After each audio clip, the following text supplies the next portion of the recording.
What are you waiting for? I call this the waiting game.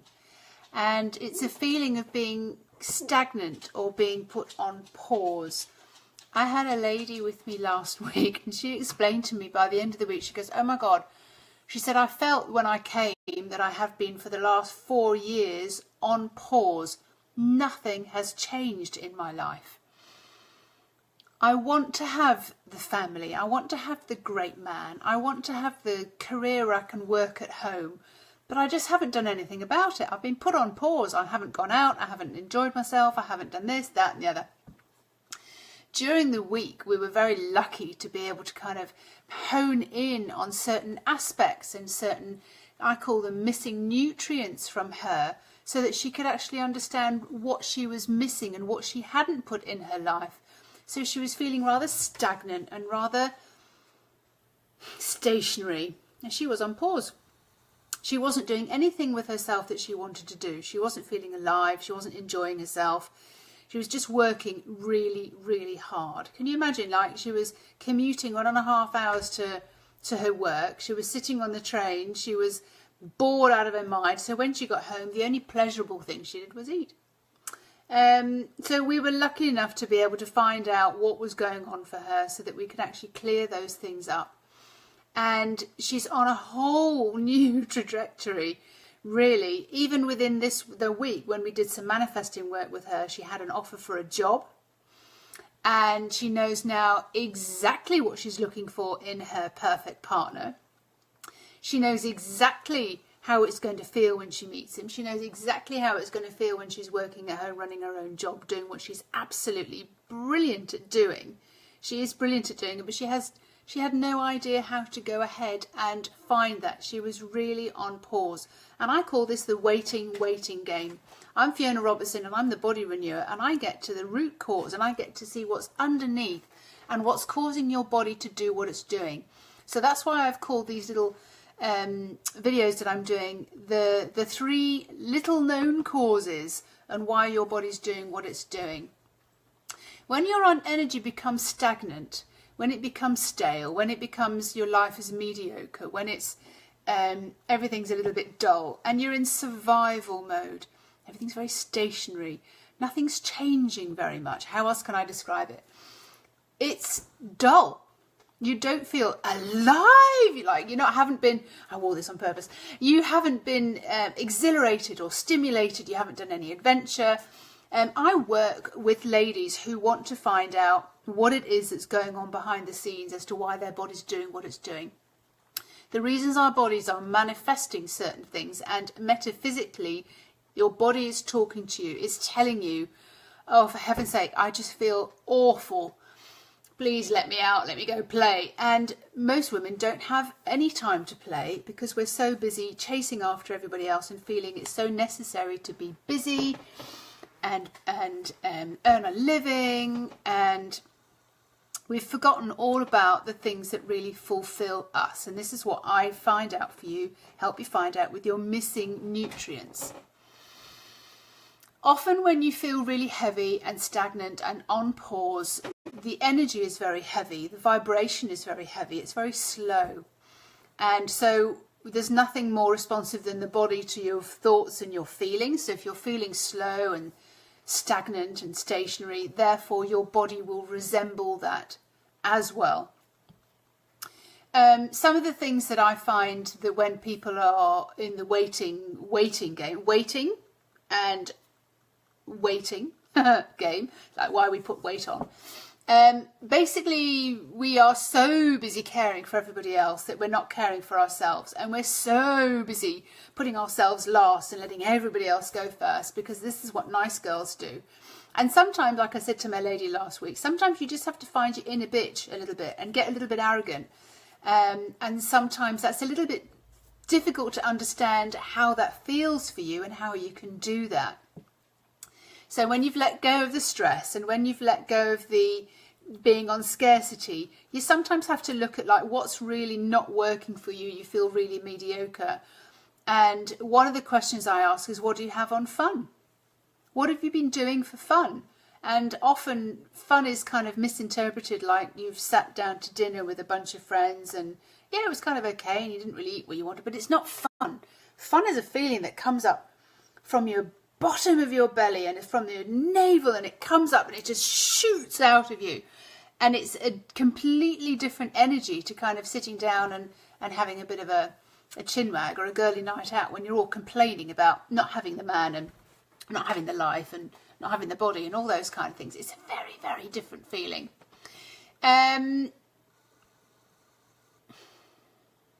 Sometimes you just need to get a little bit behind the scenes to find out how you can reboot yourself and make a kickstart of your life so that you are not just looking at food and exercise to reshape your life, but what are you thinking and what are you feeling and what's going on a little bit behind the scenes.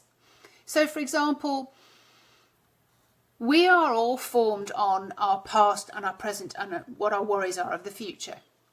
So think about things in the past and some evidence in the past of like where other women in your life, where you've got the example to put yourself on hold. Is it okay to put yourself on hold? Sometimes our mothers are absolutely brilliant role models for us, but sometimes they really show us some of the things that we wish we didn't do. Putting yourself last. The boy comes first in the household. He'll be the most important. He's the advocate for the family, even if he's younger or older than you. The father is very, very important, and this is cultural patterning. A lot of the sort of the Spanish and the Mediterranean families do this. The man is very, very, very important. If you remember watching My Big Fat Greek Wedding, the woman was there. She'd worked out how to kind of turn the head of the guy, even though he was supposedly the head of the household. She'd done a very funny trick, and how she could actually get her own way. And we don't want to be manipulative, but it's a way of bringing ourselves to know what we want. One of the things that I work with people is ladies in particular who have gained weight, and because their body is becoming more of a concern for them, so physical aspects, metaphysical aspects of their body comes from what we're thinking and what we're feeling, is I help them to understand what it is that they want more than anything else. And this is working through your values, and this is working through some of the things that you haven't allowed yourself. You haven't allowed it because maybe coming down through the ancestral patterning, it's just not available. One of the subjects I spoke to this girl last week was, why don't you think that you can have this life that you want? She had a glass ceiling in place. She had certain things in place that she wasn't allowing herself to go past. She said, well, my father's worked really, really hard, and my whole family works really, really hard, but I don't really, even though I think I might be able to, I could probably do better than them, but it just feels really awkward. And this is by getting underneath what was going on. So that was what she was avoiding. She was avoiding them feeling uncomfortable with her doing really, really well for herself. And the fact that she'd gained weight also kind of made her a little bit of a joke for the family, a little bit laughy, and it wasn't necessary for her to excel at anything because she was the girl in the family. Uncovering those things allows you to see them for what they are and get a different perspective. So even though that has been going on in your history, in your family history, maybe to do with mothers and sisters and aunties and those kind of things, you can change that at any given time when you decide what it is that you want. And you can go out there with a blast and you can manifest whatever you like. There are things from your past that you're dragging along with you that you're not even aware of. There are beliefs and myths and mysteries and patterns and all this kind of stuff. We're coming from a society from years and years, hundreds of years ago. The suffragettes, we really did fight against all of this, and then for some reason we've become all very stationary and stagnant and in our survival mode. What I'm advocating is that you become alive and you fill yourself up with everything that ticks every single barrel. You know exactly what you want. You feel fabulous in yourself. then you're not craving the food and you're not turning to the things that are mediocre. You're looking for things in life that really do fulfill you, heart and soul. Some of the things in your present life that might actually be keeping you in survival mode, putting yourself last, keeping yourself busy to avoid the real issues of what you really do want but you think you can't have, not being able to ask for what you want, not knowing what you want, in survival mode, and not knowing what you need and not knowing what you lack the most. And this is where you come in with the missing nutrients and your values, so that you can actually find out what it is that you really want. I never knew that one of my main values was adventure. If I'd known all those years ago that adventure was one of my main values, I would have done things very, very differently. I now know that there's not a week goes by that I just don't go somewhere new or do something a little bit more challenging, do something for myself that makes me feel alive. For this girl last week, her values ended up being sensuality. She was a very sensual eater. That's how we found this out. She hadn't really put a great deal of things in her life that was sensual. She hadn't used her senses. She was sensitive, she was empathic, she was finding out who was stressing her in her particular environment, and she was picking up on that, thinking it was her own stress. But she was sensual. She was into luxury. She knew everything and how to work it in the luxury world, but hadn't applied it to herself. Another of her great values was stimulation. She liked to be mentally stimulated. She was very in her head, understanding about everything, but she hadn't brought that down into the stimulation that she could get from her body. She loved swimming. She loved wearing great fabrics and clothes. She loved touching great things. She was very tactile, but hadn't put a lot of these things into her own life, into her own being. And so she wasn't feeling fulfilled. She was living on empty, and she was waiting for the game to start. She was waiting for somebody to come and find her and pull her out of the woods and go, you're the one, I'm going to have you. You're going to be the mother of my children. You're going to be a fantastic business partner. Waiting in the sidelines, waiting for things to happen to her. It really is a fantastic tip and tool that you can give yourself when you find out what your values are and what is going on behind the scenes and why your body is shaping itself the way it is because of what you're thinking and what you're feeling. Often the ladies that I speak to are very, very unaware of what they're feeling because it's too uncomfortable, because they can't get it or they feel they can't have it. And we live a lot of our lives above the neckline. We live a lot of our lives in the head. So we're thinking, we're strategizing, we're planning, rather than bringing ourselves down into our body, finding out exactly who we are and what we want to feel. I call this our home frequency. So when you work with me, you find out that you can come down into your home frequency, find out exactly how you feel, and then you can compare yourself to the other people around you. And if they're stressed, and if they're uptight, and if they're in stationary mode, then you can find out where you are, and you can know that you are completely separate from that particular energy, and you're okay. You don't need to have that stress in your body. You don't need to be waiting for somebody to invite you to do something. You are who you are. You are fantastic just as you are. Things that can make you have a mediocre life in the future.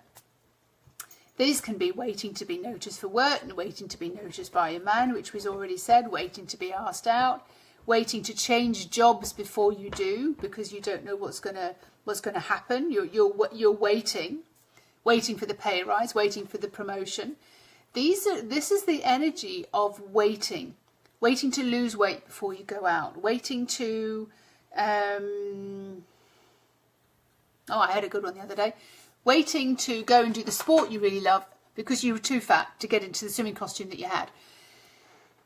You have to think about what you really love doing, what you really fulfills you and makes you feel totally and utterly vibrant and alive.